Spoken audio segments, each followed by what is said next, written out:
Assalamualaikum warahmatullahi wabarakatuh.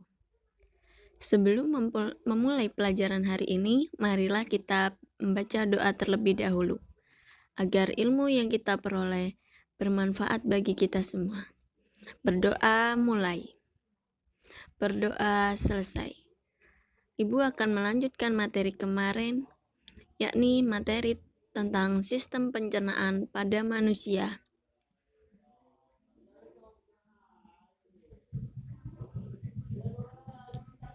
Tujuan pembelajaran hari ini yakni 1. Siswa mampu mengetahui organ pencernaan pada manusia. 2. Siswa mampu memahami fungsi organ pencernaan pada manusia. Sebelum ke materi, Ibu ingin bertanya, setiap hari pasti kita makan, apakah hasil yang dikeluarkan akan tetap sama dengan yang dimakan? Jika berbeda, apa yang menyebabkannya? Marilah kita pelajari hari ini. Sistem pencernaan manusia. Sistem pencernaan yakni sistem yang membantu dalam mencerna makanan yang dikonsumsi sehingga mudah dicerna oleh tubuh, yang berguna untuk menghasilkan energi bagi seluruh anggota tubuh. Makanan sumber energi yang diserap berupa nutrisi. Makanan diurai dengan bantuan enzim untuk memecah molekul kompleks menjadi molekul yang lebih sederhana, sehingga mudah diserap oleh tubuh. Bagaimana anatomi sistem pencernaan manusia? Marilah kita pelajari hari ini. Sistem pencernaan manusia terdiri atas organ utama berupa saluran pencernaan dan organ aksesori atau organ tambahan.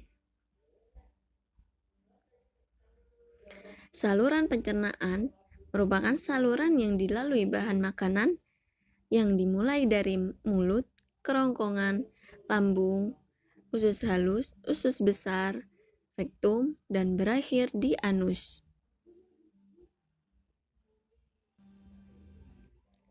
Organ pencernaan pada manusia ada 6 tahap. Yang pertama, mulut, kedua, kerongkongan, ketiga, lambung, keempat, usus halus, kelima, usus besar, dan yang terakhir, 6, anus. Pada mulut, bisa dikatakan bahwa mulut adalah pintu gerbang dari sistem pencernaan makanan, karena menjadi pintu utama ketika makanan masuk. Mulut berfungsi untuk mengunyah makanan menjadi lebih halus agar lebih mudah ditelan.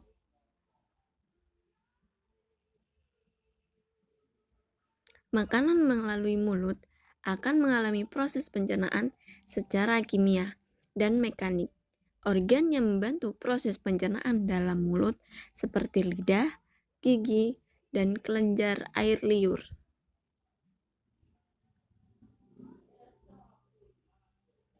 Secara mekanik, gigi akan memotong makanan menjadi bagian yang lebih kecil, yang kemudian akan dibasahi oleh air liur, sehingga memudahkan lidah dan otot-otot lainnya mendorong makanan dalam tenggorokan dan melewatkannya ke dalam kerongkongan.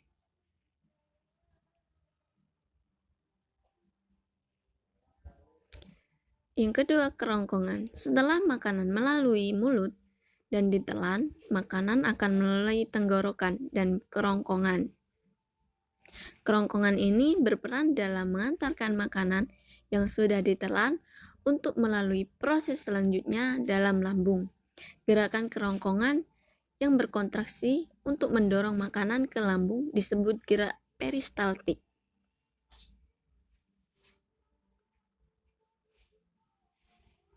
Pada ujung kerongkongan terdapat cincin otot sphincter yang mengatur jalannya makanan masuk ke lambung dan menutup secara teratur untuk mencegah makanan kembali ke kerongkongan.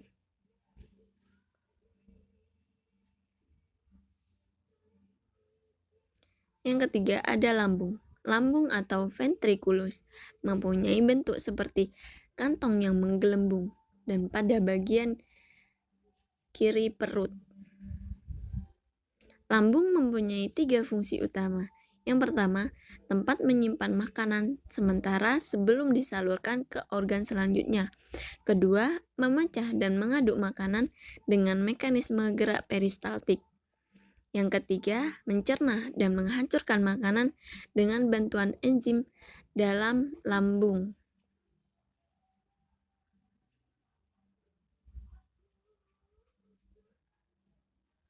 Tahukah kamu, hanya beberapa zat seperti vitamin, air, dan alkohol yang langsung diserap oleh lambung. Zat makanan yang lainnya harus melalui mekanisme pencernaan dalam lambung. Yang keempat ada usus halus. Usus halus berbentuk tabung tipis yang panjangnya 10 meter, seperti selang yang digulung, di mana permukaan bagian di dalamnya penuh dengan tonjolan dan lipatan. Hasil makanan dari lambung biasanya dalam bentuk semi padat atau seime. Seime inilah yang kemudian dilepaskan secara sedikit demi sedikit melalui otot pylori sphincter. Bagian pertama dari usus halus disebut duodenum atau usus 12 jari. Nah, terdapat 3 bagian utama dari usus halus, yakni duodenum atau usus 12 jari, jejunum, usus kosong, ileum bagian akhir.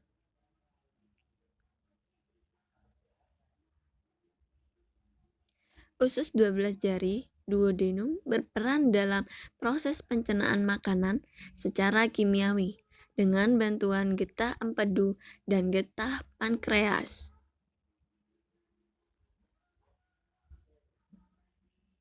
Selanjutnya, makanan akan melalui usus jejunum untuk membantu proses pencernaan makanan secara kimiawi melalui enzim-enzim yang dihasilkan dinding usus, seperti disakaridase, seperti maltase, laktase, dan sukrase, dan aminopeptidase, dipeptidase, serta enteroksinase.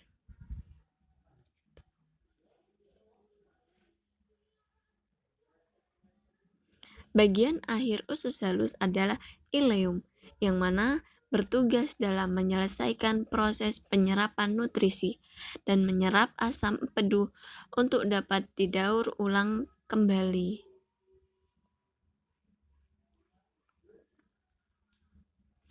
Yang keempat, usus besar. Proses penyerapan dari usus halus yang masih belum maksimal kemudian akan dilanjutkan oleh usus besar.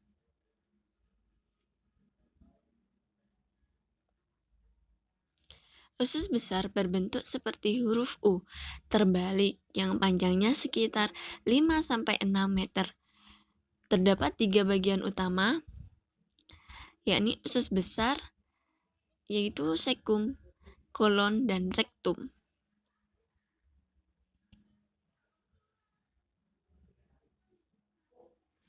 Cecum berbentuk seperti kantong yang berfungsi menyerap nutrisi yang tidak dapat diserap usus halus. Kolon merupakan bagian terpanjang dari usus besar yang berfungsi sebagai tempat cairan dan garam yang diserap. Rektum merupakan bagian akhir dari usus besar. Rektum ini terhubung langsung ke anus, sehingga bagian ini berfungsi untuk tempat penyimpanan feses sebelum dikeluarkan oleh anus.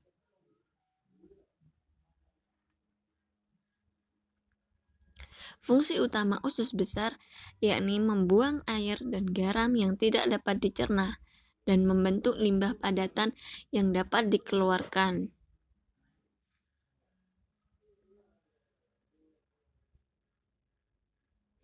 Yang keenam, anus. Anus ini berfungsi untuk proses defekasi feses dan mengatur keluarnya feses. Defekasi adalah proses membuang kotoran sisa pencernaan dalam bentuk feses. Hasil akhir dari sistem pencernaan makanan berupa feses atau kotoran. Sekian materi hari ini. Mari kita tutup dengan hamdalah. Alhamdulillahirabbil alamin. Wassalamualaikum warahmatullahi wabarakatuh.